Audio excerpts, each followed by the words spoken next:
गणेशाय नमः। श्री जानकी वल्लभो विजयते। श्री रामचरितमानस प्रथम सोपान बालकांड। सर्वमंगल मांगल्ये शिवे सर्वार्थ साधिके शरण्ये त्र्यंबके गौरी नारायणी नमोस्तुते।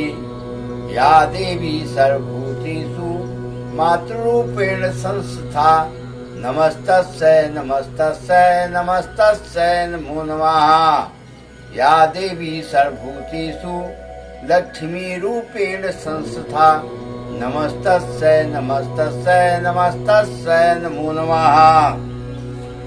दोहा नंबर 141। सो मैं तुम सन कहो सबे सुन मुनीस मन लाई। राम कथा कलिमल हरणी मंगल करणी सुहाय। सियापति रामचंद्र की जय। स्वयं भूमन अरुसत रूपा जिनते भय नरशिष्ट अनुपा। दंपति धर्म आचरण नीका अजऊ गाँव सुत जिन कैलिका। निपुतान पाद सततासु धुब हरि भगत भयो सुत जासु। लघु सुत नाम प्रिय व्रत ताही वेद पुराण प्रशंसहि जाई। देवहूति पुनिता सुकुमारी जो मुनि कर दम कै प्रिय नारी। आदि देव प्रभु दीन दयाला जठर धरो जय कपिल कृपाला। सांख्य शास्त्र जिन प्रगट बखाना तत्व विचार निपुण भगवाना। तेहि मनुराज कीन बहु काला प्रभु आयसु सब विधि प्रतिपाला। कोई न पिसई विराज भवन बसत भा चौथे पने। हृदय बहुत दुख लाग जन्म गयो हर भगत बिनु। परबस राजे सुतहि तब दीना नारी समेत गवन बन कीना। तीरथ बर नौमि से विख्याता अत पुनीत साधक सिद्धिदाता। बसहिता मुनि सिद्ध समाजा ताहि हरसि चले मनु राजा। पंथ जात सोहि मत धीरा ज्ञान भगति जसु धरिय शरीरा। पहुँचे जाई धेनु मत तीरा हरसि नहाने निर्मल नीरा। आए मिलन सिद्ध मुनि ज्ञानी धर्म धुरंधरा निपरिति जानी। जहाँ जाती रथ रही सुहाए मुनि न सकल सादर करवाई। किस शरीर मुनि पट परिधाना सत समाज नित सुनहि पुराना। द्वादश अक्षर मंत्र पुनि जपहि सहित अनुराग। वासुदेव पद शंकरु दंपति मत अति लाग। सियापति रामचंद्र शरणम उमापति महादेव शरणम। पवन सुत हनुमान शरणम। करहि आहार साक फल कंदा सुमिरहि ब्रह्म सच्चिदानंदा। पुण्य हरि हेतु करन तप लागे बारी आधार मूल फल त्यागे। उरे अभिलाष निरंतर होई देखिए नयन परम प्रभु सोई। अगुण अखंड अनंत अनादि जेहि चिंतय परमारथवादी। नेति नेति जेहि वेद निरूपा निजानंद निरुमाधि अनुपा। शंभु विरंच विष्णु भगवाना उपजहि जासु अंश ते नाना। ऐसे प्रभु सेवक बस आई भगत हेतु लीला तन गाई। जो ये बचन सत्य श्रुति भाषा तो हमारे पूजहि अभिलाषा। यही विधि बोले बरस खटे सहस बारी आहार। संबत सप्त सहस्र पुनि रहे समीर आधार। सियापति रामचंद्र शरणम उमापति महादेव शरणम।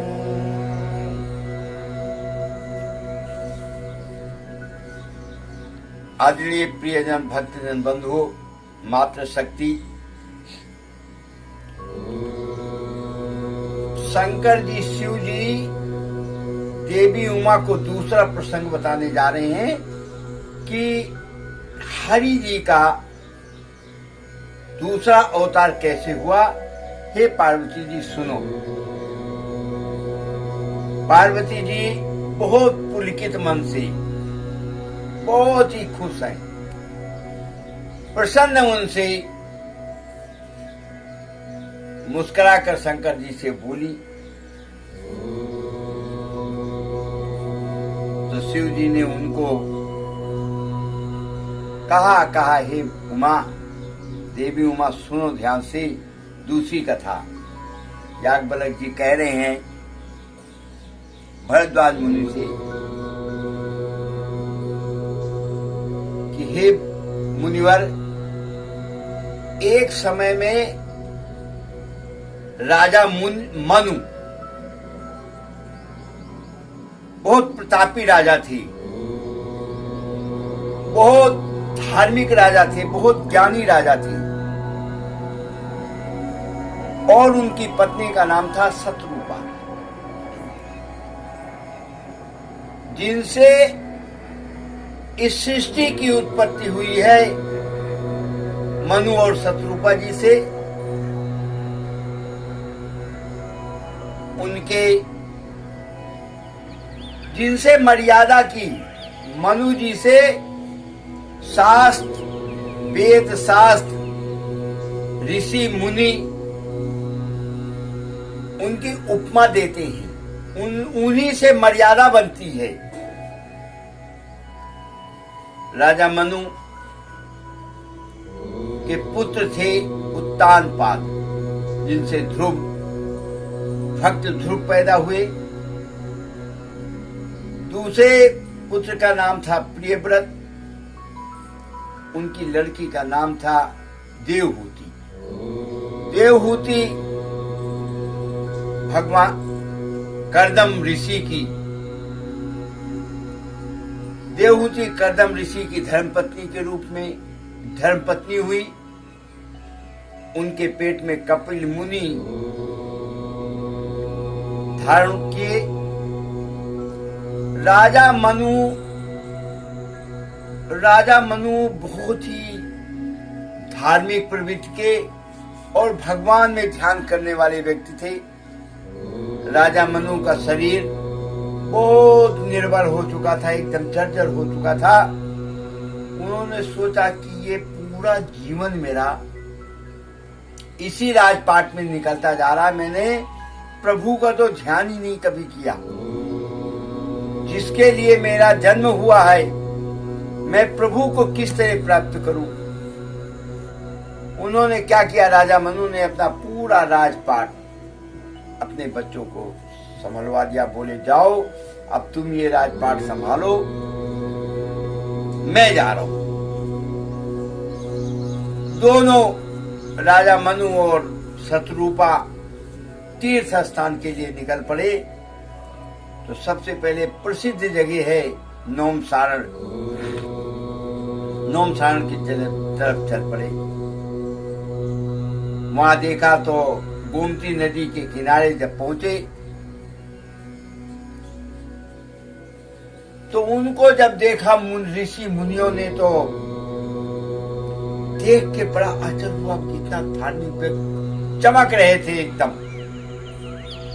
सारे ऋषि मुनि बड़ा सम्मान किया, बड़ा आदर किया राजा मनु का। और वही समूह बनते हैं नोम सारण में, ऋषियों के समूह, मुनियों के समूह, धार्मिक संतों के समूह। सभी लोग देख के राजा मन को उनके पास आ गए और उन्होंने राजा मन को बड़े तीर्थ दिखाए, तीर्थ स्थान खूब दिखाए। राजा मनु भी उन्हीं से वस्त्र, बलकर वस्त्र मांग के गेरुआ भगवा वस्त्र धारण करते थे। अब आगे का जो प्रसंग है, राजा मनु सोच रहे हैं अपने मन में, मैं सोच रहा हूं उसको बांच दूं, कह दूं उसको। राजा मनु धार्मिक है, सब कुछ धर्म के अनुसार, वेद शास्त्र के अनुसार ही चलाते हैं। फिर भी उन्होंने 12 मंत्र, ओम नमो भगवते वासुदेवाय, ओम तो हमारा पूजही अभिलाषा, कह रहे हैं कि प्रभु आदि अनंत अखंड अभेद, प्रभु ब्रह्म का तो, ब्रह्म की तो लीला ही अपरंपार है, आदि अनंत है, कोई भेद ही नहीं है, कुछ उनका कुछ कोई पार ही नहीं पा सकता। और मनु जी अपने मन में पूरा बसा लिया है कि वेद शास्त्रों ने गाया है अगर इस बात को कि प्रभु भक्त के बस में है, तो मेरी मुलाकात अवश्य होगी। जो ये वचन शुद्ध भाषा, तो हमारा पूजा ही अभिलाषा, जो मेरी अभिलाषा है, जो मेरी इच्छा है, वो अवश्य पूर्ण होगी, अवश्य पूर्ण होगी, अवश्य पूर्ण होगी। बोलो श्यापति रामचंद्र की जय, उमापन महादेव की जय, पवन सुत हनुमान की जय। आगे का प्रसंग